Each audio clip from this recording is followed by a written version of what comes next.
మీనాకి చాలా పెద్ద ఆర్డర్ రావడంతో ఇంట్లో ఉన్న వాళ్ళందరూ కూడా పూలన్నీ కుడుతూ ఉంటారు.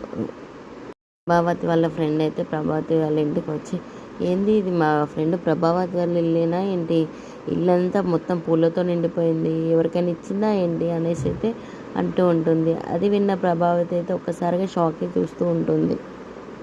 మీనా దగ్గరికి వెళ్ళి అయితే, చాలా పెద్ద ఆర్డర్ వచ్చిందా అయితే ఏంటి నీకు అని అయితే అడుగుతూ ఉంటుంది.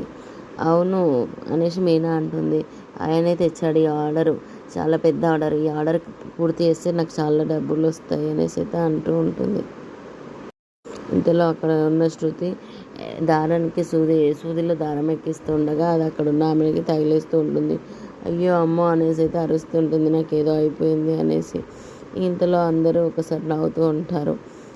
ఇంట్లో ఉన్న అందరూ కలిసి కష్టపడి అందరూ తయారు చేస్తూ ఉంటారు, పనులు చేసుకుంటూ పూల ఆర్డర్ని కంప్లీట్ చేయడానికి.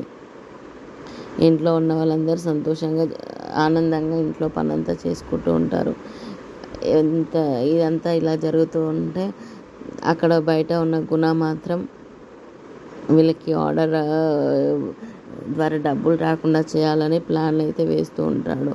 ఆ గుణ వీళ్ళకి వచ్చిన ఆర్డర్ని పాడు చేయడం కానీ లేకపోతే ఏమైనా చేసి కానీ వాళ్ళకి నష్టం కలిగించాలని అయితే ఆలోచిస్తూ ఉంటాడు.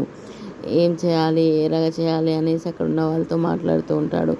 ఏది ఎలా అయినా చేసినా సరే కానీ ఆ మీనా వాళ్ళకి డబ్బులు అయితే రావద్దు, అది ఆర్డర్ పెళ్లి మండపానికి వెళ్ళే ముందుకే అవన్నీ నాశనం కావాలి అని అయితే అంటూ ఉంటాడు. ఇది ఈరోజు గుండె నిండా గుడి గంటల episode promo. Please subscribe my channel, please share and like. Thank you.